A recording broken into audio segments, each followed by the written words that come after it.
عزیزان ملت اسلامیہ، معزز سامعین و ناظرین، السلام علیکم ورحمۃ اللہ وبرکاتہ۔ الحمدللہ رب العالمین والصلاة والسلام علی رسولہ الکریم، اما بعد،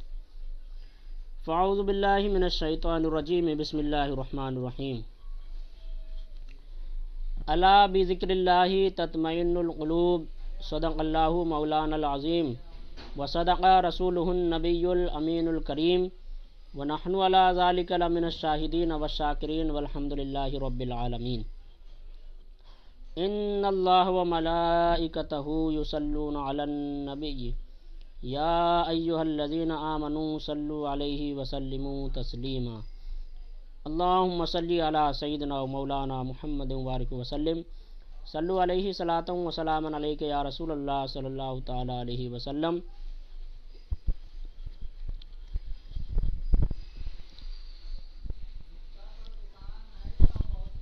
عزیزان ملت اسلامیہ، میں آج آپ کی بارگاہ میں چند لمحوں کے لیے حاضر آیا ہوں اور کچھ اہم باتیں آپ کی گوش گزار کروں گا، لہٰذا جو بھی اس میری گفتگو کو سن رہا ہے اس سے گزارش ہے کہ وہ پورا سنیں تاکہ اللہ تبارک و تعالی آپ کو زیادہ سے زیادہ جانکاریاں دین کے تعلق سے عطا کرے، اور اس میں جو باتیں میں آپ کو بتانے کی زحمت کر رہا ہوں اس میں خود بھی عمل کروں گا اور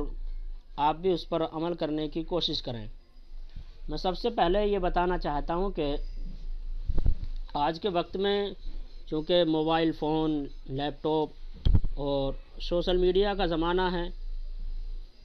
اور جتنی زیادہ الیکٹرک سویدھائیں ہمارے پاس موجود ہیں اتنی زیادہ پریشانیاں بھی ہمارے اوپر انڈیل دی گئی ہیں، لہذا چاروں طرف سے پریشانیوں کی یلغار ہے، ہر انسان پریشان ہے، اور پریشانیوں کی کوئی ایک صورت نہیں ہے جس کو دور کر دیا جائے، بلکہ ہزار طریقے کی پریشانیاں ہیں۔ سب سے زیادہ پریشانی آج یہ ہے ہم لوگوں کی غربت۔ حالانکہ غربت جو تھی وہ کوئی پریشانی کا سبب نہیں تھی، بلکہ رضائے الہی اور حضور نبی دو جہاں صلی اللہ تعالیٰ علیہ وسلم کے قربت کا ایک بہترین ذریعہ تھی۔ لیکن آج کے زمانے میں غریب کے لیے ایک بہت بڑے دقت کا سامان تو ہے ہی، لیکن ایک طرف وہ کلنک بھی بن کر رہ گئی ہے۔ جیسے کہ آج کے وقت میں کوئی انسان غریب ہے تو کوئی اسے صحیح طریقے سے منہ لگانے کو تیار نہیں ہے، تو ایک پریشانی کا سبب تو ہے غریبی، اور دوسرا سبب پریشانی کا مختلف اسباب ہیں، جیسے کہ ہمارے پاس سر پہ چھت نہ ہونا، پاس میں مکان نہ ہونا، اور کوئی کاروبار نہ ہونا۔ جن حضرات کے پاس کاروبار ہے بھی تو ان کے کاروبار، وہ جس کاروبار کو اپنے کو اوپر لے جانا چاہتے ہیں اس کا دن بدن کبھی ڈوب جانا، کبھی اس میں گھاٹا ہو جانا، یا پھر ہم جس کام پہ ہاتھ ڈالتے ہیں وہ کام چوپٹ ہو جاتا ہے۔ اس طریقے کی پریشانیاں، ایک پریشانی باپ کے لیے جوان بیٹی کا سر پر ہونا، یا بھائی کے لیے جوان بہن کا سر پر بیٹھے ہوئے ہونا، یہ ساری پریشانیاں انسان کو اتنی بری طریقے سے جکڑے ہوئے ہیں کہ ہم اگر نکلیں تو مصیبت، اور اندر رہیں تو بھی مصیبت۔ اوپر سے ایک پریشانی سب سے بڑی یہ ہے کہ ہم اگر کوئی پریشانی آتی ہے، کوئی دقت کھڑی ہوتی ہے، تو ہم بجائے اپنے علماء و مشائخ سے کی طرف رجوع کرنے کے اور اللہ تبارک و تعالیٰ سے استعانت چاہنے کے، ہم لوگ کیا کرتے ہیں کہ اگر ہمیں کوئی مسئلہ معلوم کرنا ہو، کوئی دعا معلوم کرنی ہو، کچھ بھی سیکھنا ہو، تو ہم ترنت اپنے موبائل کا نیٹ کھولتے ہیں اور سوشل میڈیا پر جا کر کے اس میں ٹائپ کر دیا کہ شادی ہونے کا عمل۔ اب اس میں شادی ہونے کے لیے کوئی بھی عمل نکل کے سامنے آ گیا، کیونکہ اگر شادی ہونے کا عمل اس پر پڑا ہوا بھی نہیں ہے تو اس کی ایک خاصیت ہوتی ہے کہ وہ کچھ نہ کچھ تو تمہارے سامنے لا کے پیش کر ہی دے گا. جیسے کہ شادی ہونے کے لیے ہم نے ڈالا کہ شادی ہونے کا عمل، شادی ہونے کا وظیفہ، یا جلدی شادی ہونے کے لیے کیا کریں. تو اس میں اگر کوئی اسلامک یا کوئی مسنون دعا نکل کر بھی نہیں آئی تو ہنومان چالیسا نکل کے آ جائے گا. اب ہمارے لوگ کیا کرتے ہیں کہ انہیں یہ پتہ تو ہے نہیں کہ یہ ایمان کی بربادی کا سبب ہے، کفر کے باعث ہے، کیا ہے، بس اسے دیکھنا شروع کر دیں گے کہ یار یہ انہوں نے ڈالا ہے اور بڑے آسان لفظوں میں ہیں، اور چلو دیکھتے ہیں کیا ہے، اسے پڑھنا شروع کر دیں گے. یا پھر ایک وہ آتا ہے اندرجال آ جائے گا. 2-3 چینل سوشل میڈیا پر ایسے بنے ہوئے ہیں کہ وہ دے دیں گے کہ یہ لونگ ہے، ایک لونگ کی گردن میں دھاگا باندھو اور دوسری لونگ کی گردن میں دھاگا باندھ کر کے اور اس پہ پتہ نہیں کیا پڑھنے کے لیے بتا دیں گے، وہ پڑھو اور اسے دریا میں پھینک دو، تمہارا کام ہو جائے گا. اب ہمارے لوگ کیا کرتے ہیں کہ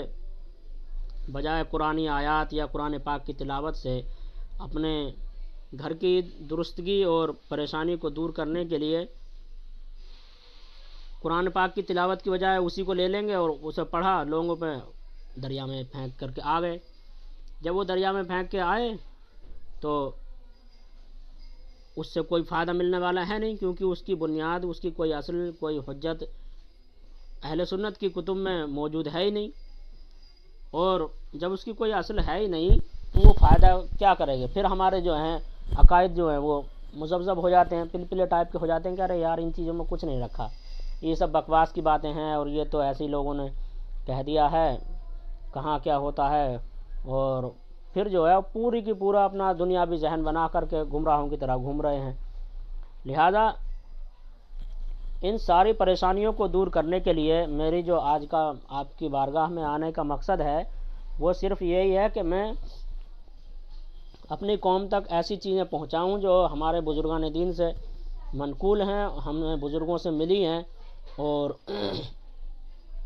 ہمیں جو ہے ان کا پوری طریقے سے فائدہ پہنچے. میں نے شروع میں قرآن پاک کی ایک آیت تلاوت کی تھی. اللہ تبارک و تعالیٰ قرآن پاک میں ارشاد فرماتا ہے،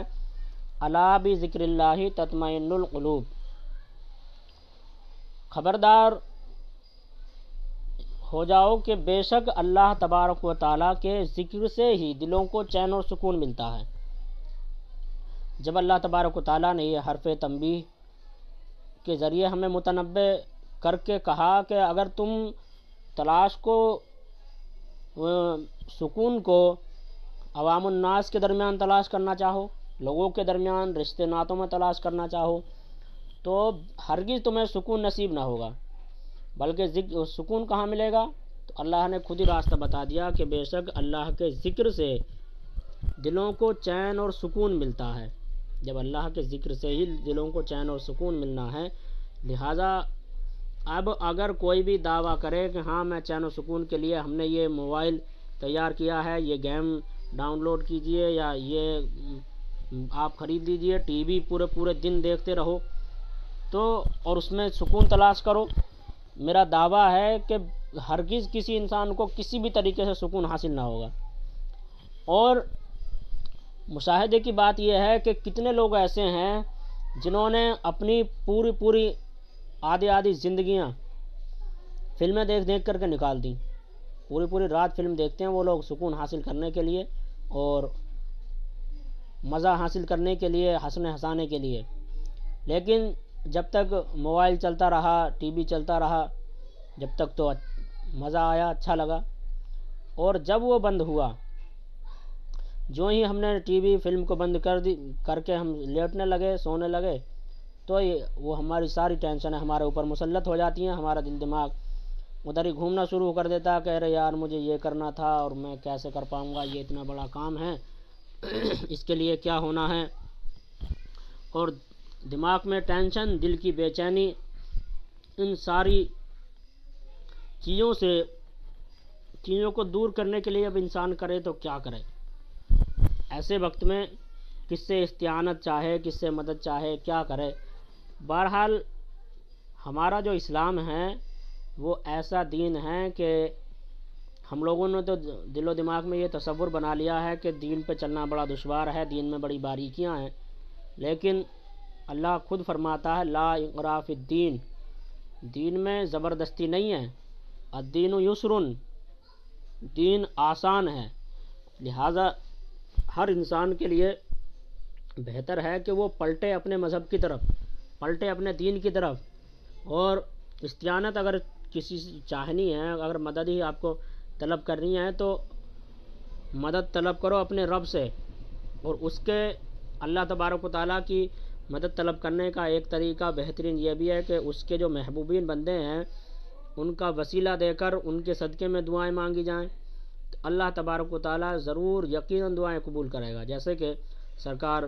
غوث اعظم شیخ عبد القادر جیلانی رضی اللہ تعالیٰ عنہ فرماتے ہیں کہ اگر کوئی انسان میرے واسطے سے اللہ کی بارگاہ میں دعا کرتا ہے تو میں اللہ تعالیٰ کی بارگاہ میں اس کی دعا قبول کرواتا ہوں۔ اس سے پتہ چلا کہ بزرگان دین اگر ہم ان کے وسیلے سے دعا کریں تو ضرور ہماری دعاؤں کو اللہ کی بارگاہ میں سفارش کر کے قبول کرواتے ہیں۔ تو دلوں کو چین اور سکون کے لیے میں سب سے پہلے بتانا چاہوں گا کہ ہمیں سب سے پہلے لوٹنا چاہیے نمازوں کی طرف۔ اب نماز کی طرف لوٹنے کا مطلب کیا ہوا کہ نماز کی طرف جب ہم نماز میں لو لگا کر کھڑے ہوتے ہیں اور جب بندہ اس طریقے سے نیت باندھتا کہ یا اللہ تبارک و تعالیٰ میں جیسا بھی تھا بدکار، سیاہ کار، گناہ گار، لیکن تیرے محبوب کا امتی ہوں اور تیرا بندہ ہوں، تیری بارگاہ میں حاضر آ گیا ہوں، مولا کس کے در پہ جاؤں، کہاں دھکے کھاؤں اور کس سے مانگوں، اے میرے رب تیرے سوا میرا ہے بھی تو کون۔ پھر اللہ تبارک و تعالیٰ کی طرف سے اس بندے پر رحمتیں اترنے نازل ہوتی ہیں، اور کتنی رحمتیں اترتی ہیں، حضور فرماتے ہیں کہ اگر سجدہ کرنے والے کو، ساجد کو یہ معلوم ہو جائے کہ اس پہ اللہ کی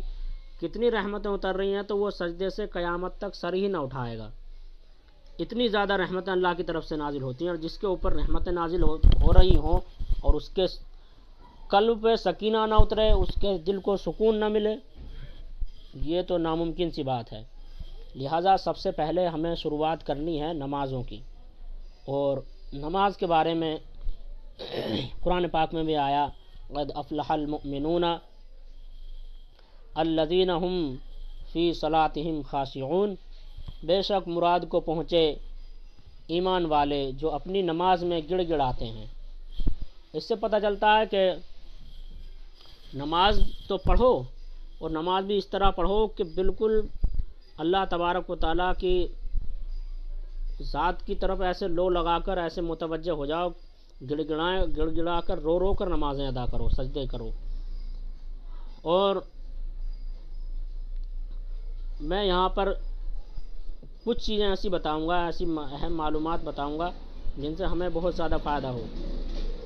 سب سے پہلے ہم پانچوں وقت کی جب نمازوں کی پابندی کرتے ہیں، اس کے بعد پھر ہم نفل نمازوں کی طرف شروعات کریں۔ فرض نماز جو ہے وہ 5 وقت کی ہے۔ 5 وقت کی کون کون سی ہے؟ فجر، ظہر، عصر، مغرب اور عشاء، یہ ہو گئی 5 وقت کی۔ اس کے علاوہ 4 ٹائم کی نماز اور بھی ہے، وہ ہے اشراق، چاشت، اوابین اور تہجد۔ چاشت کی نماز صبح کے وقت میں سورج طلوع ہونے کے بعد 20 منٹ بعد پڑھی جاتی ہے، اور اسی کے کچھ دیر بعد جب سورج بلند ہو جاتا ہے تو اس کے بعد ہی چاشت کی نماز پڑھی جاتی ہے۔ پہلے اشراق کی 6 رکعت، اور زیادہ سے زیادہ 6 رکعت، کم سے کم 2 رکعت، اور اسی کے کچھ دیر بعد میں چاشت کی نماز پڑھی جاتی ہے۔ وہ بھی 2 رکعت کا بھی معمول بنا لے تو بندہ بہت زیادہ کامیابی کو پہنچے گا، فاقہ کسی اور تنگ دستی سے، ہر چیز سے دور ہوتا چلا جائے گا۔ اور تیسری نماز ہوتی ہے نماز اوابین، وہ بھی بزرگوں نے 6 رکعت ہی لکھا ہے کہ مغرب کی نماز کے بعد جو 2 نفل ہم پڑھتے ہیں سنت پڑھنے کے بعد میں، ان 2 نفلوں کو اور اس کے ساتھ 4 نفل اور ملا لے تو یہ پورے جو ہے 6 رکعت ملا کر کے ہوئی اوابین۔ اوابین کی نماز کے بہت زیادہ فضائل ہیں۔ اس کے بعد میں جب رات کا وقت ہو جائے، عشاء کی نماز ادا کر کے ہم سو جائیں، کچھ لمحے کے لیے دنیا سے غافل ہوئے، پھر ہماری آنکھ کھل جائے یا ہم قصداً اٹھیں تہجد کی نماز کے لیے، تو تہجد کی نماز کا وقت عشاء کے بعد سے لے کر کے اور ختم سحری تک ہے۔ تو تہجد کی نماز کی زیادہ سے زیادہ 8 رکعت اور کم سے کم 2 رکعت ہیں۔ اور تہجد کی نماز ایسی نماز ہے کہ حضور بحر العرفان مفتی آفاق احمد مجددی نقشبندی علیہ رحمت و رضوان، جن کی رحلت ابھی ماضی قریب میں ہوئی ہے، اور جو قنوج کے بہت بڑے شیخ قنوج میں گزرے ہیں، ان کا مزار پر انوار قنوج شہر کے اندر ہی موجود ہے، لیکن حضرت جو ہے خالص قنوج کے ہی شیخ نہیں بلکہ پوری دنیا کے عرب و عجم کے شیخ ہیں۔ اور حضرت فرمایا کرتے تھے کہ جو مومن کو نماز کی تہجد کی نماز میں ملتا ہے وہ کسی نماز میں نہیں ملتا۔ حضرت فرمایا کرتے تھے کہ اگر کوئی تہجد کی نماز ادا کرے تو خوشخبری ہے اس کے لیے، کیونکہ جو تہجد کی نماز میں ملتا ہے اللہ تبارک و تعالیٰ کی طرف سے عطا کیا جاتا ہے، وہ کسی نماز میں ملتا ہی نہیں ہے۔ لہذا ہمیں چاہیے کہ ہم چاروں وقت کی نماز تو ادا کرتے ہی ہیں، لیکن اگر ہمیں کچھ حاصل کرنا ہے تو وہ 5 وقت کی تو ہم نماز ادا کرتے ہی ہیں، لیکن اگر ہمیں ایسا چاہیے کہ ہماری زبان میں اثر ہو، چہرے پر نور ہو، اور ہر انسان ہماری بات غور و خوض کے ساتھ سنے، تو ہم ان نمازوں کو بھی شروع کر لیں۔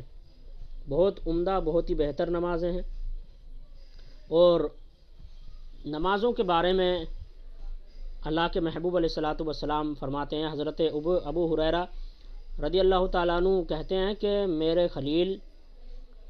اللہ کے حبیب صلی اللہ تعالیٰ علیہ وسلم نے فرمایا کہ نماز میں 3 باتوں سے حضور نے منع فرمایا۔ ایک تو مرغ کی طرح ٹھونگ مارنے سے، اور کتے کی طرح بیٹھنے سے، اور لومڑی کی طرح ادھر ادھر دیکھنے سے حضور نے منع فرمایا ہے۔ ایک حدیث پاک میں حضرت خالد بن ولید کے طریق سے اور اس کی آخری سند حضرت شرابیل تک پہنچتی ہے، تو وہ فرماتے ہیں کہ حضور اقدس صلی اللہ تعالیٰ علیہ وسلم نے فرمایا کہ ایک شخص کو نماز پڑھتے ملاحظہ فرمایا۔ پیارے آقا صلی اللہ تعالیٰ علیہ وسلم نے ایک شخص کو نماز پڑھتے ہوئے ملاحظہ فرمایا کہ رکوع پورا نہیں کرتا اور سجدے میں ٹھونگ مارتا ہے۔ حکم فرمایا کہ پورا رکوع کرے، اور ارشاد فرمایا کہ یہ اگر اسی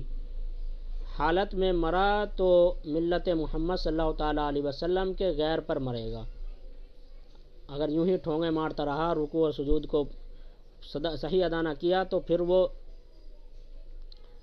دین اسلام پر نہیں مرے گا۔ ممکن ہے کہ اللہ تبارک و تعالیٰ اس کا ایمان سلب کر لے۔ پھر ارشاد فرمایا کہ جو رکوع پورا نہیں کرتا اور سجدے میں ٹھونگ مارتا ہے، اس کی مثال بھوکے کی ہے کہ 1-2 کھجوریں کھا لیتا ہے جو کچھ کام نہیں دیتی۔ ایسا بھوکا جسے بھوک تیز لگی ہوئی ہے اور وہ 1-2 کھجوریں کھا لے تو اس کی بھوک میں شدت تو بڑھ سکتی ہے، لیکن بھوک میں کمی نہیں آ سکتی۔ یہی ہمارا حال ہے کہ جو ایسی نمازیں پڑھتے ہیں کہ بس ٹھونگ ماری موری اور ختم کہانی، اس کے بارے میں حضور نے مثال دی ایسے بھوکے کی۔ ایک جگہ اللہ کے محبوب علیہ الصلاۃ والسلام نے فرمایا کہ سب سے بڑا چور وہ ہے جو اپنی نماز سے چراتا ہے۔ صحابہ اکرام رضی اللہ تعالیٰ عنہم نے عرض کیا، یا رسول اللہ صلی اللہ تعالیٰ علیہ وسلم، نماز سے کیسے چراتا ہے؟ ارشاد فرمایا کہ رکوع اور سجود پورا نہیں کرتا، نہ رکوع پورا کرتا ہے نہ سجدوں کو پوری طرح ادا کرتا ہے، تو ایسا انسان اپنی نمازوں سے چراتا ہے۔ اور ایک جگہ حضور ارشاد فرماتے ہیں کہ حدود نازل ہونے سے پہلے، حدود کا مطلب یہ ہوتا ہے کہ سزائیں جو مقرر کی گئی ہیں تو حدود نازل ہونے سے پہلے صحابہ اکرام سے فرمایا کہ شرابی اور زانی چور کے بارے میں تمہارا کیا خیال ہے؟ سب نے عرض کی کہ اللہ اور رسول خوب جانتے ہیں. تو فرمایا کہ بہت بری باتیں ہیں، اور بہت بری بات کے ساتھ ساتھ بہت بری باتیں ہیں اور ان میں سزا ہے، اور سب میں بری چوری وہ ہے کہ آدمی اپنی نماز سے چرائے. عرض کی یا رسول اللہ صلی اللہ تعالیٰ علیہ وسلم، نماز سے کیسے چرائے گا؟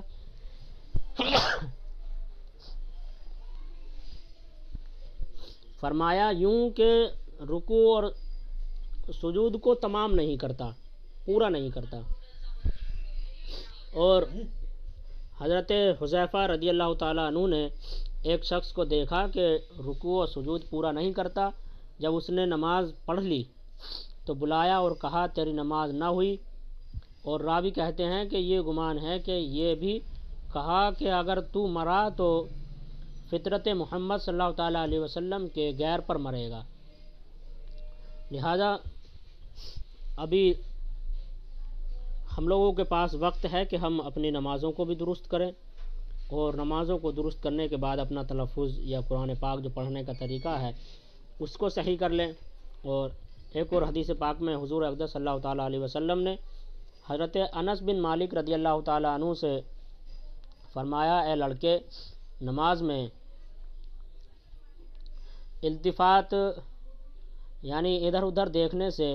بچ، کہ نماز میں التفات جو ہے وہ ہلاکت کا سبب ہے. یہ حضور نے حضرت انس کو فرمایا، حالانکہ اتنے بڑے محدث، حضور کے اتنے مقرب جلیل القدر صحابی ہیں، مگر اس کے باوجود بھی درس امت کے لیے حضور نے حضرت انس کو مخاطب کرتے ہوئے فرمایا کہ آپ نماز میں دل جمی کے ساتھ اپنی نمازوں کو ادا کریں، بجائے ادھر ادھر دیکھنے کے اور اپنی التفات کو تقسیم کرنے کے بجائے. تو یہ تو ہے نمازوں کا معاملہ. میں نے 5 وقت کی فرض نمازیں بتائیں اور چاروں وہ نمازیں بھی بتائیں، ان کو ادا کریں. اور 2 رکعت ہم بعد نماز عشاء اس طریقے سے پڑھنے کی اپنی عادت بنائیں کہ پہلی رکعت جیسے ہم نے 2 رکعت نماز نفل کی نیت باندھ لی، اور نفل نماز کی نیت باندھنے کے بعد میں پہلی رکعت میں پہلے ثنا پڑھیں، ثنا پڑھنے کے بعد اعوذ اور بسم اللہ پڑھیں، اور اعوذ اور بسم اللہ کے بعد سورہ فاتحہ مکمل کرنے کے بعد 3 مرتبہ سورہ اخلاص پڑھیں. اور سورہ اخلاص پڑھنے کے بعد میں رکوع کریں. رکوع کرنے کے بعد میں پہلا سجدہ کچھ چھوٹا کریں، اور دوسرا سجدہ اتنا لمبا کیا جائے، اتنا لمبا کہ پورا یہ تو اس طریقے سے نماز ادا کرے کہ اس کی ناک، پیشانی اور پورے جوڑ ایک دم دکھنے لگ جائیں. اس کے بعد میں سلام پھیرنے کے بعد یہ نماز پوری کرے اور دعا مانگے، گڑ گڑا کے دعا کرے. اللہ تبارک و تعالیٰ اس کی ضرور مراد کو پورا کرے گا. ایک طریقہ یہ ہے کہ آپ 4 رکعت نماز کی نیت کریں. دیکھیے نماز سے بھی ہم کتنی بہترین طریقے سے اپنا علاج کر سکتے ہیں کہ آپ 4 رکعت نماز کی نیت کریں، اور نیت کرنے کے بعد میں پہلے سورہ فاتحہ ثنا پڑھیں، ثنا کے بعد اعوذ اور بسم اللہ کے ساتھ سورہ فاتحہ مکمل کریں. سورہ فاتحہ یعنی الحمدللہ رب العالمین پوری پڑھیں، اور اس کے بعد آپ کو پڑھنا ہے پہلی رکعت میں 20 مرتبہ سورہ اخلاص قل هو اللہ احد. اور قل هو اللہ احد پڑھنے کے بعد میں رکوع کرے، رکوع کے بعد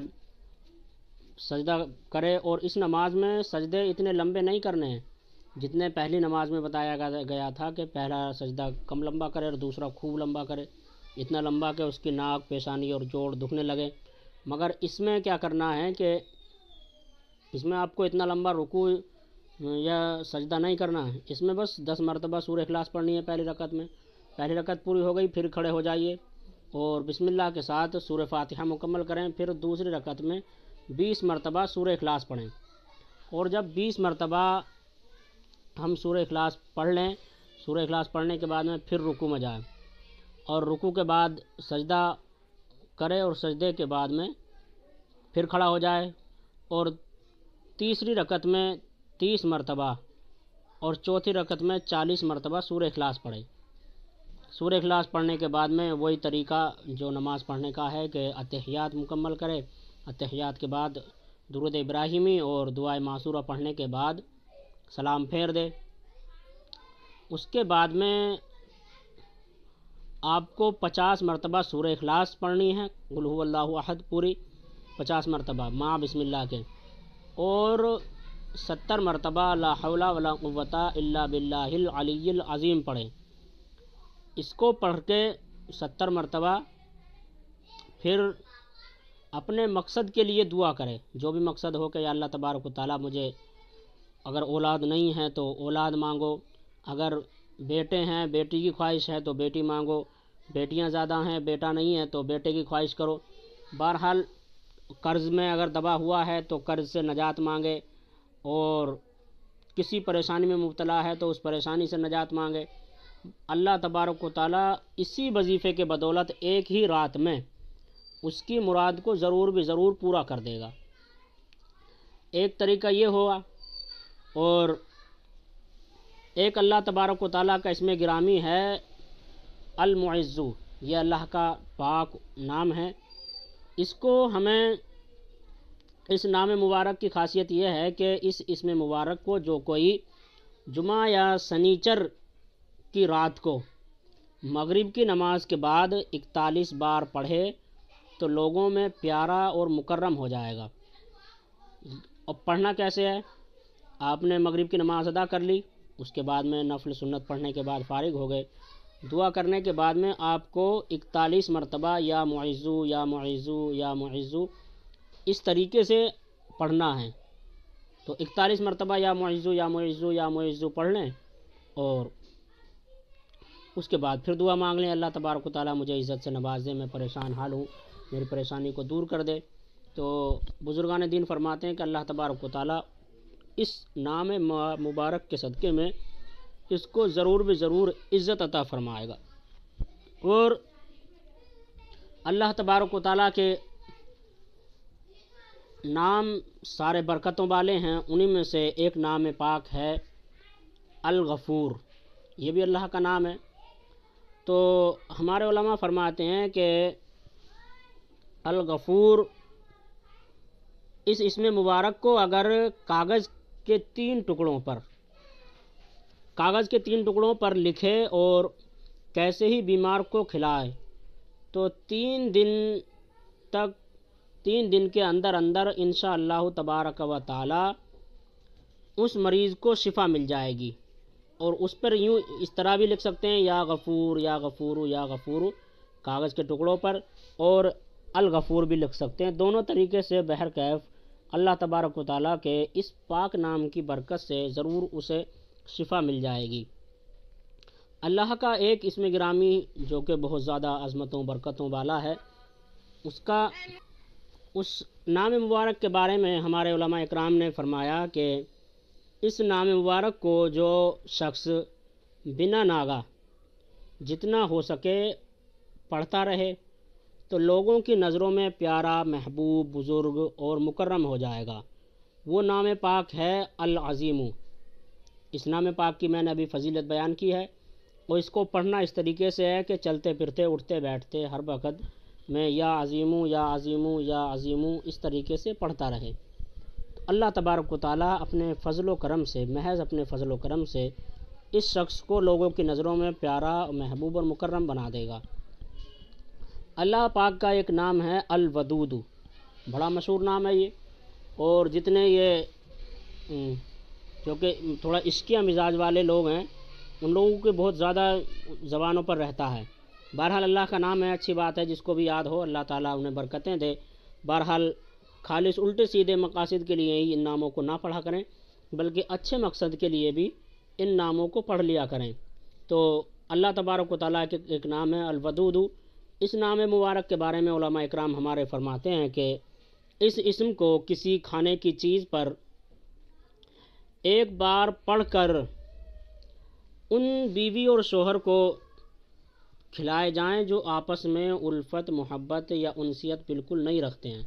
بلکہ ایک دوسرے کی شکل دیکھنا بھی گوارا نہیں کرتے ہیں، اور اگر وہ چہرہ دیکھ رہا ہوتا ہے تو وہ نظر پھیر لیتی ہے، وہ اگر نظر التفات کرے تو یہ چہرہ پھیر لیتا ہے۔ ایسے بیوی شوہر کو جو عاملین کے پاس آئیں کہ میرا شوہر مجھ سے محبت نہیں کرتا، یا شوہر کہے میری بیوی مجھ سے محبت نہیں کرتی، تو ایسے بیوی اور شوہر کے بارے میں عاملین کے لیے یہ نام مبارک بہت زیادہ بہتر ہے کہ وہ انہیں کسی میٹھی چیز پر دم کر کے کھلا دے، اور جوں ہی کھلائے گا تو ان دونوں میاں بیویوں میں بہت زیادہ الفت اور محبت بڑھتی چلی جائے گی۔ یہ اس نام مبارک کی خاصیت ہے اور اس کی برکت ہے۔ اللہ پاک کا ایک نام مبارک ہے الحق۔ یہ اللہ کا نام ہے، ہر کوئی جانتا ہے، اور اللہ تعالیٰ کی خاص صفت الہیہ بھی ہے، وہ حق ہے، اور اس کے علاوہ جتنے بھی ہیں وہ سارے اس کے پیدا کیے ہوئے ہیں، اور حق جو ہے وہ اللہ تبارک و تعالیٰ کی ذات ہے۔ بہرحال فرماتے ہیں علماء اکرام کہ اس اسم کو اگر کسی کی کوئی چیز گم ہو جائے، کسی کی کوئی شے کھو گئی، کوئی چیز کھو گئی، پیسوں کی جو ہے گم ہو گئے، تو فرمایا علماء اکرام نے کہ اگر گم ہو جائے تو کاغذ کے چاروں کونوں پر اس اسم مبارک کو لکھ لیا جائے۔ سادہ کاغذ لیں، اس کے چاروں کونوں پر حق حق حق حق لکھ دیں، اور اس کا نام بھی لکھیں، اور آدھی رات کے وقت میں اس کاغذ کو ہاتھ میں لے کر آسمان کی طرف نظر کرے، تو جب آسمان کی طرف کرے گا انشاءاللہ تبارک و تعالی صبح ہونے سے پہلے پہلے اس کی وہ کھوئی ہوئی چیز گم ہو جائے گی، اور وہ اس کی کھوئی ہوئی چیز جو ہے وہ اس کو مل جائے گی، اور اگر نہیں بھی ملی تو کوئی نہ کوئی اس کو آ کر ضرور خبر دے گا۔ یہ اس نام مبارک کی برکت ہے۔ ایک اللہ تبارک و تعالیٰ کے نام کا وظیفہ آتا حسبی اللہ الحسیب۔ حسبی اللہ الحسیب یہ ایسی دعا ہے، اس دعا کو جس مطلب کے واسطے بھی، جس مطلب کے مقصد کے لیے بھی پڑھا جائے تو 7 مطلب کے لیے، جس مقصد کے لیے بھی پڑھے گا تو 7 دن پڑھے، اور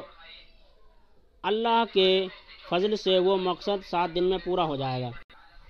اللہ پاک کا ایک نام مبارک ہے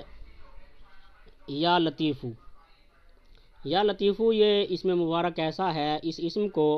وضو کر کے 100 بار پڑھنے سے، جو کوئی وضو کرے اور 100 بار اس کو پڑھے تو اس کے دل کا جو بھی مقصد ہو وہ پورا ہوتا ہے، اور تنہائی کی وہ رات دور ہوتی ہے۔ سخت بیماری کے لیے دوا ہے، اور کنواری لڑکی کے لیے شادی کے لیے ایک بہترین عمل ہے، اور اس کا طریقہ بھی یہی ہے کہ اگر کسی کی شادی نہ ہوتی ہو وہ وضو کر کے جا نماز بچھائے اور 100 مرتبہ روزانہ بعد نماز عشاء پڑھنے کا معمول بنا لے، یا لطیفو یا لطیفو۔ جب اس کو پڑھتی رہے گی تو اللہ تبارک و تعالیٰ انشاءاللہ العزیز اس کو اس نام مبارک کے صدقے میں بہتر اور عمدہ رشتے کا انتظام فرمائے گا اس کے لیے جو پڑھنے والی ہے۔ اللہ کا ایک نام پاک ہے یا مالکو۔ مالک ہونا اللہ ہی کے لیے زیبا ہے، اور اللہ تبارک و تعالیٰ ہر شے کا مالک ہے۔ بے شک جو دنیا میں اس نے کسی کو کسی کا مالک بنایا ہے تو بنانے والا اللہ ہی تعالیٰ ہے، لیکن اللہ تبارک و تعالیٰ ایسا مالک حقیقی ہے کہ اسے کسی نے نہیں بنایا، بلکہ وہ خود بخود اللہ تبارک و تعالیٰ کو یہ صفتیں حاصل ہیں۔ تو الملکو یہ ایسا نام ہے، اس نام مبارک کے بارے میں علماء اکرام نے فرمایا کہ اس اسم کو جو آدمی ہر دن 100 بار پڑھے دوپہر کے وقت میں تو غفلت اور بھولنے کی بیماری سے دور ہو جائے گا۔ آپ بخوبی جانتے ہیں کہ یہ ایسا زمانہ ہے کہ ابھی ہم نے کوئی چیز کہیں رکھی اور ابھی کے ابھی ہم بھول جاتے ہیں، تو ہر کوئی شکایت کرتا ہے کہ یار حضرت ہمیں تو یہ بڑی پریشانی ہے اور ہمیں بھولنے کی بیماری ہے، اس کو نسیان کی بیماری بھی کہتے ہیں، تو ایسا کوئی انتظام کر دیا جائے، کوئی پانی پڑھ کے دے دیا جائے جس سے جو ہے ہماری یہ بھولنے کی بیماری دور ہو جائے۔ تو ہمارے بزرگان دین نے یہ بہترین نسخہ بتایا کہ اگر کوئی انسان بھولنے کی بیماری ہو کسی کو تو اس کو چاہیے کہ یا ملکو 100 بار دوپہر کے وقت میں پڑھ لیا کرے تو اس سے بھولنے کی بیماری بالکل دور ہو جائے گی۔ اور اللہ تبارک و تعالیٰ کا ایک بہت ہی پیارا نام ہے المصور، یہ اللہ کا نام ہے۔ اس اسم کی خاصیت یہ ہے اس نام مبارک کی کہ جو عورت بانجھ ہو، اب دیکھیے یہ کتنی بڑی بات ہے کہ جو عورت بانجھ ہو اور حمل اسے رہتا ہی نہ ہو، اس کا حمل ٹھہرتا ہی نہ ہو، تو اس عورت کو چاہیے کہ وہ 7 دن کا روزہ رکھے، 7 دن روزہ رکھے اور افطار کے وقت میں 21 بار اس اسم مبارک کو پڑھ کر پانی پر دم کر لے۔ مثلا مغرب کا جیسے وقت آیا، اس نے پورے دن روزہ رکھا تو افطار سامنے رکھ لیا اور 1 گلاس پانی رکھ لے، اور جب افطار کا وقت ہو جائے تو اس پر پانی پر 21 مرتبہ یا مصورو یا مصورو یا مصورو پڑھ کر کے اس پہ دم کر دے۔ جب اس پہ دم کر لے گی تو دم کرنے کے بعد میں اسی پانی سے افطار کرے، اور افطار کرنے کے بعد میں جب نماز سے فارغ ہو جائے، نماز وغیرہ پڑھ لے، کھا پی لے، جو بھی کرے، تو بزرگان دین فرماتے ہیں کہ انشاءاللہ تعالیٰ 7 دن نہ گزرنے پائیں گے کہ اس کو حمل ٹھہر جائے گا۔ اور حمل تو ٹھہرے گا ہی، سونے پہ سہاگا یہ ہے کہ اس کے اللہ تبارک و تعالیٰ اسے اپنے فضل و کرم سے بیٹا بھی عطا کرے گا، اس کو بیٹا پیدا ہوگا جو اس نام مبارک کا ورد کرے 7 دن روزہ رکھ کر، اور اس پانی پر دم کر کے اس سے روزہ افطار کرے، تو اللہ اسے اولاد تو دے گا ہی، لیکن مزید اس کی خوشی کی بات یہ ہے کہ اسے اللہ بیٹا عطا کرے گا۔ اور اگر ایسا نہیں ہوتا، اگر پھر بھی اس کی امید نہیں بھرائی، تو نا امید نہ ہو اللہ کی ذات سے، بلکہ دعائیں کرتے رہے، اور اللہ بہتر حکمتوں والا ہے، بہتر ہمارے حق میں بہتر جاننے والا ہے، جو بھی ہمارے حق میں فیصلہ کرے بہتر ہی کرے گا۔ بہرحال یہ ایک بہت بہترین وظیفہ ہے اللہ کے نام پاک کا۔ اللہ پاک کا ایک نام ہے یا والی۔ تو یا والی جو ہے، اس نام مبارک کو پڑھنے کا طریقہ یہ ہے کہ 4100 مرتبہ 7 دن تک جو بھی چیز ہمیں مطلوب ہے، اگر کسی شخص کا دل ہمیں اپنی طرف مائل کرنا ہے تو اس کا تصور کر کے پڑھے، اور جو شخص جسے ہمیں بلانا ہے، اس سے کسی خط کا جواب منگوانا ہے، اس کے گھر کی طرف کو منہ کر لے یا اس کا تصور کر لے، اور اس کا تصور کر کے 7 دن تک پڑھے 41 مرتبہ یا والی یا والی یا والی، اس کو پڑھے 4100 مرتبہ، انشاءاللہ تبارک و تعالیٰ ضرور بھی ضرور 7 دن کے اندر اندر اللہ تبارک و تعالیٰ اس کا کام پورا فرما دے گا۔ اللہ کا ایک نام پاک ہے الباطن۔ اس نام مبارک کی خاصیت یہ ہے کہ جو شخص اس یا باطن بعد نماز عشاء 1111 مرتبہ پڑھے گا، اور اول آخر 11 مرتبہ درود پاک پڑھے، تو جب یہ یا باطن پڑھے گا روزانہ 1111 مرتبہ، جس شخص سے بھی ملے گا، جس سے بھی ملے گا، وہ اس سے خود بخود محبت کرنی شروع کر دے گا۔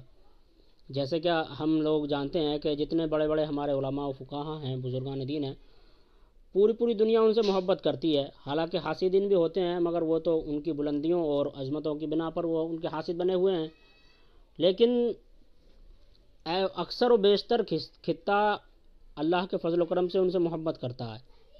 تو اس کی بنا یہی ہوتی ہے، اس کی بنیاد یہی ہے کہ وہ اللہ پاک کے ناموں کے ساتھ ایسے جڑ گئے ہیں، ایسے گھل مل گئے ہیں کہ وہ ان کے اللہ کے ناموں کی جو محبت ہے انہوں نے اپنے دل میں اتاری، اللہ تعالیٰ نے ان کی محبت پوری مخلوق کے دلوں میں اتار دی۔ یہ اللہ کے ناموں کی خاصیت ہے۔ ان میں جیسے ماضی قریب میں ہمارے علماء گزرے ہیں، ان میں سے حضور علامہ قاضی القضات، حضور تاج الشریعہ، مفتی اختر رضا خان قادری ازہری، انہیں کون نہیں جانتا، زمانہ جانتا ہے، اور حضور سید شاہد میاں رامپور شریف، ان کی بھی ابھی ماضی قریب میں رحلت ہوئی ہے، حضور بحر العرفان مفتی آفاق احمد مجدد نقشبندی علیہ رحمت و رضوان، حضور علامہ ابو الحقانی صاحب، اور جناب حضور امیر المجاہدین جناب علامہ خادم حسین رضوی صاحب کی بلا مدد اللہ نورانی۔ دیکھو پورے کفر کو ہلا کر رکھا اس شخصیت نے، اللہ اور رسول کے فضل و کرم سے، لیکن پھر بھی پوری دنیا ان سے محبت کرتی ہے۔ اور میں ہمیشہ ایک بات کہتا ہوں کہ مجھے جہاں تاج الشریعہ سرکار حضور بحر العرفان اور سید شاہد میاں ابو الحقانی صاحب ان لوگوں کی رحلت کا دکھ ہے، مگر مجھے دنیا میں اگر کسی عالم دین کے سب سے زیادہ رخصت ہونے کا دکھ ہے تو وہ حضور علامہ خادم حسین رضوی صاحب کی ذات ہے، کیونکہ وہ پوری دنیا کی جو مظلوم اور پریشان حال بیٹیاں ہیں اس امت کی، ان سب کی آواز بنے ہوئے تھے، اور اللہ کے نام کی برکتیں، رسول اللہ کے نام کی برکتیں، لبیک یا رسول اللہ کی برکتیں شامل حال تھیں ان کے ساتھ، لہٰذا ان کے دل میں رسول اللہ کی محبت، اللہ کے ناموں کی برکت اتنی زیادہ تھی کہ اللہ تبارک و تعالیٰ نے اپنی محبت اور اپنے محبوب کی محبت کا صدقہ پوری امت پر ڈال دیا، اور پوری امت خود بخود ان سے محبت کرنے لگی۔ یہ ہوتی ہے اللہ کے ناموں کی برکت۔ لہٰذا یہ جو وظائف بتائے گئے ہیں تو ان سے ہم جڑیں اور فیضیاب ہوں، اور ادھر ادھر دل دماغ کو نہ دوڑائیں۔ یہ جو ہم نے معمول بنا لیے ہیں کہ ہم بس وہ کھولا انٹرنیٹ اور یوٹیوب کھولا، اس پر گئے سوشل میڈیا پر اور بتا دو بھائی محبت کا وظیفہ اور بتا دیجئے اس کا وظیفہ، یہ ساری چیزیں ایک دم خرافات والی باتیں ہیں۔ تو دیکھو بسم اللہ کس کی یاد نہیں ہوتی؟ بسم اللہ تو ہر شخص کو یاد ہوتی ہے۔ تو بسم اللہ شریف کے بھی بہت سارے وظائف ہیں، جیسے کہ بسم اللہ کا وظیفہ ہے، حضور کیا نام ہے جناب اقبال احمد نوری صاحب، انہوں نے اسے شمع شبستان رضا کے اندر بھی نقل کیا ہے۔ فرماتے ہیں کہ بسم اللہ ہر روز فجر کی نماز میں سنت اور فرض کے درمیان صرف 90 بار پڑھ لیا کریں، صرف 90 بار۔ اگر کوئی فرض سے فجر نماز، صبح فجر کی نماز کے لیے گیا، سنت پڑھ کے بیٹھ جائے اور 90 مرتبہ بسم اللہ الرحمن الرحیم بسم اللہ الرحمن الرحیم بسم اللہ الرحمن الرحیم پڑھ لے۔ اس کو پڑھنے کے بعد میں اور آگے پیچھے اول آخر 11 بار درود شریف پڑھے، پھر امام کے ساتھ امام کے پیچھے فرض نماز ادا کرے۔ تو جو ایسا اس طریقے سے کرے گا، اللہ تبارک و تعالیٰ بسم اللہ شریف کی برکت سے اس کے ہر مشکل کو کافور کر دے گا اور ہر کام اس کا بنا دے گا۔ اور اگر کسی کو ڈھونڈنے میں تکلیف ہو تو وہ شمع شبستان رضا کے صفحہ نمبر جو ہے 112 پر تلاش کر لے، صفحہ نمبر 112۔ اور اسی طریقے سے بسم اللہ شریف کے ایک اور حضرت نے عمل نقل فرمایا تھا کہ فرماتے ہیں انہوں نے پورا نقل کرنے کے بعد کہا کہ بسم اللہ شریف کی برکات سے کون واقف نہیں ہے، یعنی کہ بسم اللہ ایک ایسا عمل ہے کہ اس کی برکتوں سے کون واقف نہیں۔ یہاں صرف قضاء حاجات کے لیے پڑھنے کا طریقہ درج کیا جا رہا ہے، انہوں نے اس طریقے سے شمستان رضا میں اس کو نقل کیا ہے۔ فرماتے ہیں کہ پہلے اول تو تازہ وضو کرے، اور تازہ وضو کرنے کے بعد میں 2 رکعت نماز نفل ادا کرے، اس کے بعد 1000 بار بسم اللہ شریف پڑھ لے، 1000 مرتبہ بسم اللہ شریف پڑھ کر 2 رکعت نماز نفل پھر ادا کرے، اور نفل ادا کرنے کے بعد میں پھر دعا مانگے۔ کیسے؟ مطلب پہلے عشاء کی نماز پڑھ لی، عشاء کی نماز ادا کرنے کے بعد میں آپ کو پوری نماز ادا کرنے کے بعد میں دعا کر لی، پھر جائیں تازہ وضو کریں، تازہ وضو کرنے کے بعد میں مصلی پر جہاں نماز بچھی ہوئی ہے اس پر 2 رکعت نماز نفل ادا کریں، اور 2 رکعت نماز نفل ادا کرنے کے بعد میں پھر 1000 مرتبہ بسم اللہ شریف پڑھیں، 1000 بسم اللہ پڑھنے کے بعد میں پھر 2 رکعت نماز نفل ادا کریں، اور پھر دعا مانگیں گڑ گڑا کے اللہ کی بارگاہ میں، اپنی حاجت کر رکھیں، بارگاہ الہی میں اپنی حاجت کو پیش کریں، پھر 1000 مرتبہ بسم اللہ شریف پڑھیں، پھر 2 رکعت نماز نفل ادا کریں، پھر 1000 مرتبہ بسم اللہ شریف پڑھے۔ اسی طریقے سے غرض کے 12000 مرتبہ کی تعداد پوری نہ کر پائے گا کہ اس کی مراد حاصل ہو جائے گی، مگر یہ ہے کہ اگر اس کی مراد حاصل ہونے کو ہو، مثلا 11000 مرتبہ اس نے بسم اللہ پڑھی ہے، 1000 بسم اللہ ابھی باقی ہے، اور اتنے میں کسی نے آ کر خبر سنائی کہ آپ کا فلاں کام ہو گیا یا آپ کی فلانی چیز مل گئی ہے، یا کسی نے آ کر کے کوئی پریشانی سنا دی، تو اس کو بیچ میں نہ روکے بلکہ اس کو پورا کر لے، اور آگے پیچھے اول آخر 11 مرتبہ درود پاک پڑھنا ہے۔ اور درود پاک کون سا ہے؟ وہ درود پاک تھوڑا ہٹ کے ہے، درود پاک ہے اللہم صلی علی سیدنا و مولانا محمد مظہر الجلالی والجمالی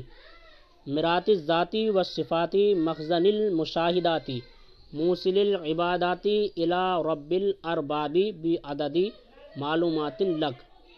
اس طریقے سے یہ والا درود پڑھے، اللہم صلی علی سیدنا و مولانا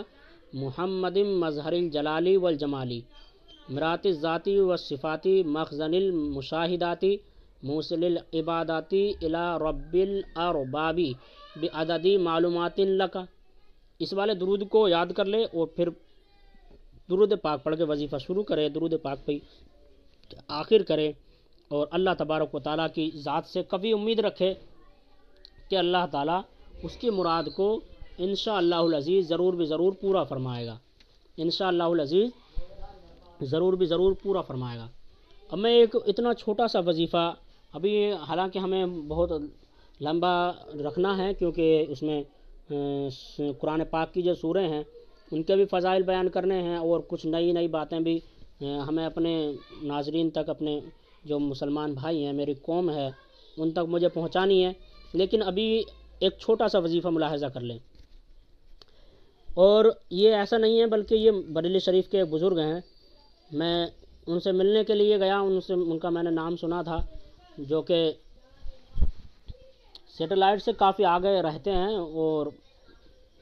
ان سے جب ملنے کے لیے گیا تو ان کا معمول یہ تھا، انہوں نے جب وظیفہ کیا تو اللہ تبارک و تعالیٰ نے ان کے اس جلالی عمل کو کامیاب فرمایا۔ پھر میں ان سے ملاقات کے لیے گیا، بہرحال ملاقات کا شرف حاصل ہوا، میں نے کہا کہ حضور مجھے بھی کچھ عطا کر دیں، تو انہوں نے بہت ساری چیزیں مجھے بیٹھے بیٹھے دیں، لیکن چلتے وقت انہوں نے کہا کہ ایک عمل ہے جو کہ میرا مجرب المجرب ہے، اور میں وہ آپ کو دے رہا ہوں، اگر موقع لگے تو اس سے ضرور آپ فیض یاب ہونا، فائدہ اٹھانا۔ وہی عمل میں آپ کو بتا رہا ہوں کہ اللہ پاک کا ایک نام ہے مؤمنو، اس نام پاک کو آپ کو اس طریقے سے پڑھنا ہے، یا مؤمنو یا مؤمنو 1132 بار، آپ اول آخر درود شریف پڑھ لے، اور 1132 بار یا مؤمنو پڑھنا ہے 40 دن تک۔ پڑھنے کا طریقہ یہ ہے کہ عشاء کی نماز کے بعد کوئی تنہائی والا جگہ تلاش کر لے، کھلے آسمان کے نیچے سر اگھاڑ کر، مطلب ٹوپی یا جو بھی عمامہ کپڑا ہو وہ اتار کر رکھ دے، کھلا آسمان ہو، کھلا ہی سر ہو۔ اب کھڑے ہو گئے، اس کے بعد میں 11 بار درود پاک پڑھے، درود جو بھی یاد ہو، اللہم صلی علی سیدنا و مولانا محمد معدن الجود والکرم وعلیہ بارک وسلم، یہ درود غوثیہ ہے۔ اگر یہ یاد نہ ہو تو درود ابراہیمی پڑھ لے، وہ بھی یاد نہ ہو تو صلی اللہ علیہ وسلم پڑھ لے، یہ سب سے چھوٹا درود پاک ہے، اس کو پڑھ لے، اور اس کے بعد میں یا مؤمنو تنہائی میں کھلے آسمان کے نیچے کھلے سر کے ساتھ میں 1132 مرتبہ پڑھنا ہے 40 دن تک۔ تو حضرت نے فرمایا کہ انشاءاللہ تبارک و تعالی، اللہ تبارک و تعالی آپ کے اوپر سکینہ بھی اتارے گا، تسکین بھی اتارے گا، اور آپ کو علم ظاہر سے بھی نوازے گا، علم باطن سے بھی نوازے گا، اور آپ کے قلب کو منور و مجلہ بھی فرما دے گا اس نام پاک کی برکت سے۔ اتنا برکت والا نام ہے، اور حضرت کا اس کی سعادت کی بات یہ ہے کہ حضرت کا جو ہے آزمایا ہوا ہے، لہٰذا اس کو کریں، اس والے عمل کو کریں، انشاءاللہ اللہ تبارک و تعالی آپ کو ضرور اس سے کامیابی عطا کرے، اور ضرور بھی ضرور آپ کے ہر مقصد کو پورا فرمائے گا۔ اور اللہ تبارک و تعالیٰ کے یوں تو بہت سارے نام ہیں، مگر اللہ نے اپنے محبوبین بندے جو صالحین ہیں ان کے ناموں میں بھی بڑی برکت رکھی ہے۔ فرمایا بزرگان دین نے کہ اگر کوئی سرکار غوث اعظم کا نام تو جانتا ہی ہے ہر کوئی، غوث اعظم آپ کا مقام و منصب ہے، اور عبد القادر جیلانی آپ کا نام ہے، تو سرکار غوث اعظم کے نام کی برکتیں یہ ہیں کہ خود بزرگان دین فرماتے ہیں کہ بڑے بڑے اولیاء اکرام کو، پتہ نہیں کتنے اولیاء اکرام کو سرکار غوث اعظم کے نام کا ورد کرنے کی وجہ سے اللہ تبارک و تعالیٰ نے ولایت عطا فرما دی۔ اور ایک جگہ ہے کہ سرکار صابر پاک کے جو والد گرامی ہیں، سرکار صابر پاک صابر علاء الدین، جن کا مزار پر انوار کلیر شریف میں واقع ہے، تو سرکار صابر پاک کے جو والد گرامی تھے وہ سرکار غوث اعظم کے نام کا ورد، یعنی یا شیخ عبد القادر جیلانی شیئا للہ، روزانہ 1000 مرتبہ اس کا ورد کیا کرتے تھے، اب ہمیں کیا کرنا ہے، ہمیں عشاء کی نماز کے بعد میں کسی تنہائی، تھوڑا ایسا جگہ ہو جہاں ہمیں تھوڑی تنہائی میسر ہو جائے، اور اس میں ہمیں یا شیخ عبد القادر جیلانی شیئا للہ 360 مرتبہ سے شروع کرنا ہے، 360 مرتبہ پڑھنا ہے، اور اس کو بڑھاتے بڑھاتے کچھ دن میں، پہلے 11 دن تک یا شیخ عبد القادر جیلانی شیئا للہ 360 مرتبہ پڑھیں، اس کے بعد میں جوں جوں آپ کو فیض ملتا چلا جائے اس کو بڑھاتے چلے جائیں۔ تو بزرگان دین فرماتے ہیں کہ اللہ تبارک و تعالیٰ اس نام کے صدقے میں بھی آپ کو بہت کچھ عطا فرما دے گا، ایسا پیارا نام پاک ہے میرے غوث اعظم کا۔ اور اگر کوئی زیادہ پریشانی میں مبتلا ہو اور اس کے دل کو چین سکون نہ ملتا ہو، تو اس کو چاہیے کہ وہ جو ہے یا غوث المدد یا غوث المدد روزانہ 500 مرتبہ پڑھ لیا کرے، اچھے سے وضو کرے، خوشبو لگائے، اور خوشبو لگانے کے بعد میں جا نماز پر بیٹھ جائے، اور جا نماز پر بیٹھنے کے بعد میں روزانہ یا غوث المدد یا غوث المدد یا غوث المدد اس طریقے سے پڑھے، تو اللہ تبارک و تعالیٰ اس کو ایسا نوازے گا، اور جہاں جہاں کبھی کوئی دشواری پیش آئے گی انشاءاللہ تبارک و تعالیٰ سرکار غوث اعظم اس کی ضرور بھی ضرور دستگیری فرمائیں گے۔ یہ سرکار غوث اعظم کی شان ہے، اور ایسا تمام بہت سارے حضور غوث اعظم کے واقعات سے ہمیں ملتا بھی ہے کہ سرکار غوث اعظم نے اپنے چاہنے والوں کی، مریدوں کی کس طریقے سے مدد فرمائی ہے۔ جیسے کہ حضرت کا کشتی والا واقعہ کتنا مشہور و معروف ہے کہ ایک بزرگ عورت تھی جس کی بیٹے کی بارات دلہن لینے کے لیے گئے ہوئے تھے، لیکن کشتی ڈوب گئی۔ تو جب سرکار غوث اعظم تک یہ بات پہنچی تو سرکار غوث اعظم نے 12 سال کی ڈوبی ہوئی کشتی کو ماں، دولہا دلہن اور براتیوں کے یوں ہی واپس نکال دیا تھا۔ تو جو 12 سال کی ڈوبی ہوئی کشتی کو 12 سال کی ڈوبی ہوئی کشتی کو جوں کہ تون بالکل صحیح و سالم نکالنے پر قادر ہے، تو ہمارے 1-2 سال کی اگر بگڑے ہوئے کام ہیں تو انہیں بنانے پر قادر نہیں ہے کیا؟ انشاءاللہ تعالیٰ لہٰذا پڑھیں، 500 مرتبہ یا غوث المدد روزانہ کا ورد بنا لیں۔ قرآن پاک میں ایک آیت ہے فَمَن يَعْمَلْ مِثْقَالَ ذَرَّةٍ خَيْرًا يَرَهُ، یہ اذا زلزلت الارض زلزالها واخرجت الارض اثقالها، اس کے آخر میں ہے فَمَن يَعْمَلْ مِثْقَالَ ذَرَّةٍ خَيْرًا يَرَهُ۔ تو اس آیت کی خاصیت یہ ہے، خالص اسی آیت کی فَمَن يَعْمَلْ مِثْقَالَ ذَرَّةٍ خَيْرًا يَرَهُ، کہ اس کو 101 مرتبہ روزانہ 40 دن تک پڑھے اور اپنا مقصد اللہ کی بارگاہ میں رکھے۔ خاص طور سے یہ ان لوگوں کے لیے ہے جو ڈگریز حاصل کر رہے ہیں، مثلا ڈاکٹر بن رہے ہیں اور کوئی دشواریاں ان کے سامنے پیش آ رہی ہیں، یا ماسٹری کا کورس کر رہے ہیں، LLB کر رہے ہیں، ان لوگوں کے لیے یہ بہت زیادہ مفید اور مجرب ہے۔ تو ان لوگوں کو چاہیے کہ اس کا ورد جو ہے اپنی زبانوں پر رکھیں، اور روزانہ 40 دن تک اس کو پڑھیں، فَمَن يَعْمَلْ مِثْقَالَ ذَرَّةٍ خَيْرًا يَرَهُ، اور اللہ کی بارگاہ میں اپنا مقصد رکھیں۔ تو اللہ تبارک و تعالیٰ اس آیت کی فضیلت کے سبب سے اور اس آیت کے ورد کے سبب آپ کے مقصد کو انشاءاللہ ضرور پورا فرما دے گا۔ قرآن پاک میں ایک آیت ہے ایک جگہ اِنَّا خَلَقْنَاكُم مِّن خَاصِمٍ مُّبِينٍ، اس آیت کو اگر کوئی 100 مرتبہ بعد نماز جمعہ اور عصر سے پہلے پڑھے تو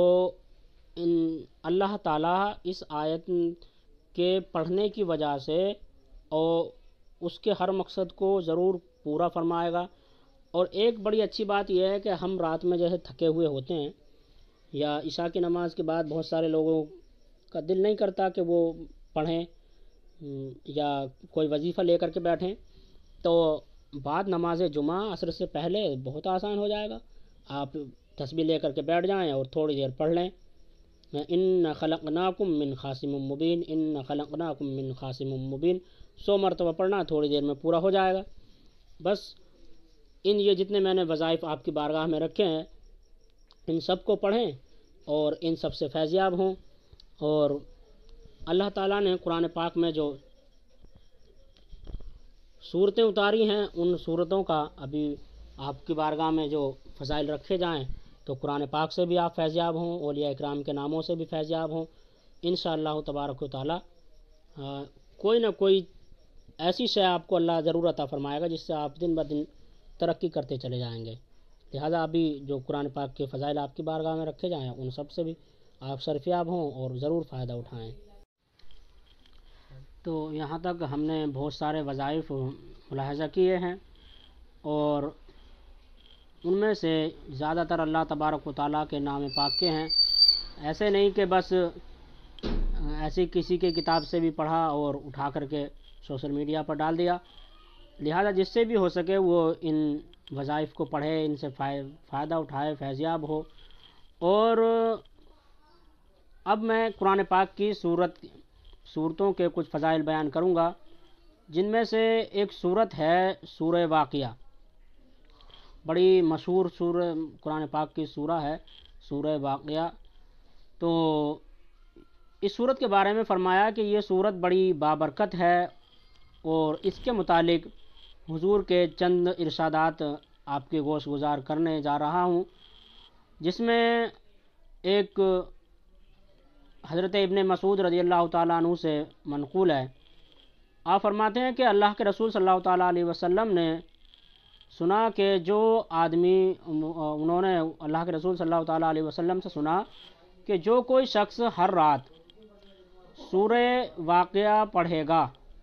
اسے کبھی فاقہ نہ ہوگا۔ مطلب یہ ہے کہ جو سورہ واقعہ کی تلاوت کا شوق بنا لے اور اسے اپنا معمول بنا لے تو کبھی بھی اس شخص کو فاقہ کسی نہ ہوگی، تنگ دستی نہ ہوگی، اور وہ کسی بھی طریقے سے پریشانی کا شکار نہ ہوگا۔ اور آگے ارشاد فرماتے ہیں، وہ یہ قول نقل کیا گیا حضرت عبداللہ ابن مسعود رضی اللہ تعالیٰ عنہ سے۔ آپ نے فرمایا کہ اللہ کے رسول صلی اللہ تعالیٰ علیہ وسلم کا ارشاد گرامی پاک ہے، جو شخص ہر رات سورہ واقعہ پڑھے گا اسے کبھی فاقہ نہ ہوگا۔ اور ابن مسعود اپنی بچیوں کو ہر رات اس سورت کو پڑھنے کا حکم دیا کرتے تھے۔ حضرت ابن مسعود رضی اللہ تعالیٰ عنہ نے یہ معمول بنا لیا تھا کہ وہ اپنی بچیوں سے ہر رات اس سورت کو پڑھنے کا حکم دیتے، اور ان کے یہاں پر یہ سورت ہر روز تلاوت بھی کی جاتی۔ اور حضرت ابن مسعود رضی اللہ تعالیٰ عنہ سے ایک قول یہ بھی ہے کہ مرض الموت میں حضرت ابن مسعود مبتلا تھے کہ حضرت عثمان رضی اللہ تعالیٰ عنہ ان کی عیادت کے لیے تشریف لے گئے، اور ان سے فرمانے لگے کہ اگر میں تمہیں خزانے سے کچھ عطا کر دوں تو کیسا ہے؟ انہوں نے فرمایا کہ مجھے اس کی کوئی ضرورت نہیں ہے۔ حضرت عثمان غنی رضی اللہ تعالیٰ عنہ چونکہ غنی ہیں، اللہ غنی ہیں اور عثمان غنی ہیں، تو حضرت عثمان غنی رضی اللہ تعالیٰ عنہ نے فرمایا کہ اگر میں اپنے خزانے سے آپ کو کچھ عطا کر دوں تو حضرت ابن مسعود رضی اللہ تعالیٰ عنہ فرمانے لگے کہ مجھے اس کی کوئی حاجت نہیں ہے۔ حضرت عثمان رضی اللہ تعالیٰ عنہ نے فرمایا کہ بعد میں تمہاری بچیوں کے کام آئے گا۔ تو حضرت ابن مسعود نے کہا کہ تم میری بچیوں کے متعلق فقراء اور فاقے سے ڈرتے ہو، مطلب فقر اور فاقے سے ڈرتے ہو، تو میں نے ان کو حکم دیا ہے کہ وہ ہر رات سورہ واقعہ پڑھا کریں۔ میں نے رسول اللہ صلی اللہ تعالیٰ علیہ وسلم کو یہ فرماتے ہوئے سنا کہ جو شخص ہر رات سورہ واقعہ پڑھے گا وہ کبھی فقر اور فاقے میں مبتلا نہیں ہوگا۔ یہ ایسی صورت ہے جس کی یہ خاصیت ہے کہ اس صورت کو پڑھنے والا کبھی بھی کسی غم و آلام یعنی بھوکمری کے یا فاقہ کسی میں کبھی بھی شکار نہیں ہوگا۔ اور ایک روایت حضرت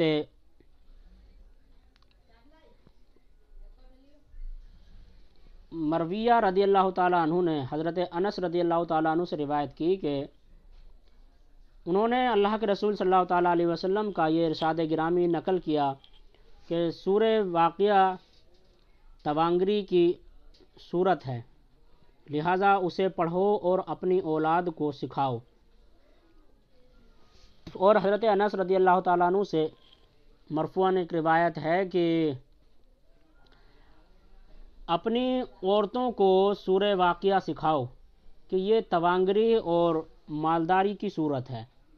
یعنی کہ ایک طرف جہاں اس کی فضیلت میں یہ آیا ہے کہ جو کوئی سورہ واقعہ کی تلاوت کرے گا، سورہ واقعہ کی، اس کے گھر سے فاقہ کسی، غم و آلام، فکر و فاقہ دور ہو جائے گا۔ دوسری طرف اس سورت کی یہ بھی فضیلت ہے کہ جو کوئی سورہ واقعہ کی تلاوت کرے گا تو اللہ تبارک و تعالیٰ اس کو توانگری یعنی مالداری عطا کرے گا، اور جو شخص اسے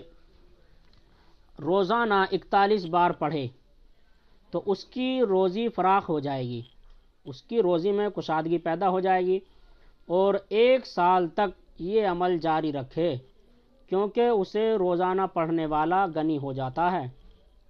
اور کبھی فاقے کا شکار نہیں رہتا، کبھی بھی فاقے کا شکار نہیں رہتا۔ اگر اس صورت کو قبرستان میں جا کر اپنے مرحوم کی قبر پر سرہانے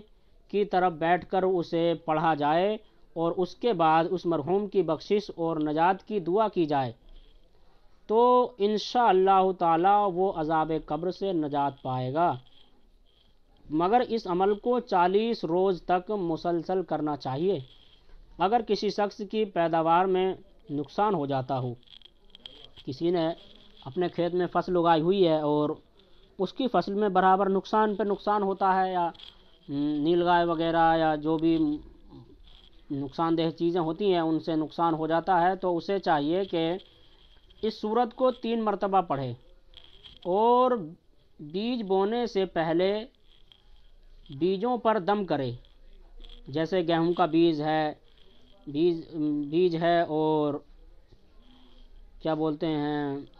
کسی بھی چیز کا بیج ہے، ہلدی بونی ہے، گنا، گیہوں، جو بھی چیز آپ کو، تورئی، لوکی، سیم، جو بھی بونا ہے، باکلا وغیرہ، اس کے وہ جو بیج ہے اس کو لے لیں اور بیجوں پر دم کرے، اس کے بعد ان بیجوں کو کاشت کرے، بوئے، اگائے، انشاءاللہ تبارک و تعالی پیداوار میں اضافہ ہوگا اور فصل آفتوں سے محفوظ رہے گی۔ کتنی پیاری اور فضیلت والی صورت ہے۔ اگر کسی عورت کے یہاں بچہ پیدا ہونے والا ہو تو اس صورت کو تھوڑے سے پانی پر 7 مرتبہ پڑھ کر دم کر کے پلائیں، انشاءاللہ تعالی ولادت میں بہت آسانی ہوگی۔ یہ سورہ واقعہ کی ایک بڑی اہم اور بڑی ہی آسان سی اور بڑی خوبصورت فضیلت ہے، لہذا اس کام کو بھی آزما کر دیکھیں۔ سورہ واقعہ جو ہے اس کے الفاظ اگر کسی کو ڈھونڈنا ہو تو وہ اس طریقے سے ہیں: بسم اللہ الرحمن الرحیم، اذا وقعت الواقعہ لیس لوقعتها کاذبہ خافضۃ رافعہ اذا رجت الارض رجا۔ تو لہٰذا یہ والی میں نے صورت آپ کی بارگاہ میں آپ کے سامنے پوری پڑھ کر کے وہ پورے اس کے فضائل آپ کی بارگاہ میں رکھے ہیں۔ بہرحال میں نے جو بھی کہا ہے اللہ تبارک و تعالیٰ اس میں جو مجھ سے غلطیاں ہوئی ہیں انہیں اپنے فضل و کرم سے اپنے محبوب اور سرکار غوث اعظم کے وسیلے سے معاف کر دے، اور مجھے بھی اور ہماری قوم کو اس سے فائدہ حاصل کرنے کی توفیق عطا فرمائے۔ دیکھو، اگر کسی کو کوئی بھی مسئلہ پیش آئے، کوئی پریشانی اس کے سامنے پیش آئے تو علماء کی طرف رجوع کریں آپ، اور بجائے عوام الناس یا جہلا کی سے مدد لینے کے یا یہ سوشل میڈیا، یہ تو جن لوگوں نے اس کی ایجاد کی ہے اس کی بنیادی اس بنا پر رکھی گئی ہے کہ اس سے مسلمانوں کے ایمان، ان کے اعتقاد اور ان کے جو عمل کی مضبوطی ہے اس کو کمزور کر دیا جائے۔ جیسے کہ طلاق کے مسائل میں ہمارے علماء اہل سنت نے جو بالکل چھان بین کر کے صاف ستھرے طریقے سے بیان کیے ہیں مسائل، وہ الگ ہیں، لیکن سوشل میڈیا پر علماء یہود اور جو یہود و نصارہ کے انگریزوں کے ایجنٹ ہیں، اور ان کے میں نام نہیں لینا چاہوں گا، زمانہ جانتا ہے، جو رسول اللہ کے گستاخ بھی ہیں اور اہل سنت کے علماء کا ان پر اجماع ہے کہ ان کے کفر میں شک کرنا بھی کفر ہے۔ ان لوگوں نے ایسے ایسے مسائل اور ان کے چمچوں نے ایسے ایسے مسائل گھڑ کے سوشل میڈیا پر ڈال رکھے ہیں کہ ہماری قوم انہیں سن سن کر گمراہ ہو رہی ہے۔ لہٰذا ان سے بھی بچیں، اور کوئی بھی مسئلہ پیش آئے، کوئی پریشانی آئے تو اپنے شیوخ اور اپنے علماء اہل سنت کی طرف رجوع کیا کریں، نہ کہ ہر جھولا چھاپ اور جو بھی آپ کو سامنے تھوڑا سا پڑھا لکھا نظر آئے اس سے آپ استعانت طلب کرنے لگیں۔ بہرحال اللہ تبارک و تعالی ہماری قوم کو اپنے معبود حقیقی کی بارگاہ میں جھکنے کی توفیق عطا فرمائے، اور ہماری جو غلطیاں ہیں ان سب کو اپنے محبوب کے صدقے میں معاف فرمائے۔ استغفر اللہ ربی من کل ذنب واتوب الیہ، اشہد ان لا الہ الا اللہ واشہد ان محمدا عبدہ ورسولہ۔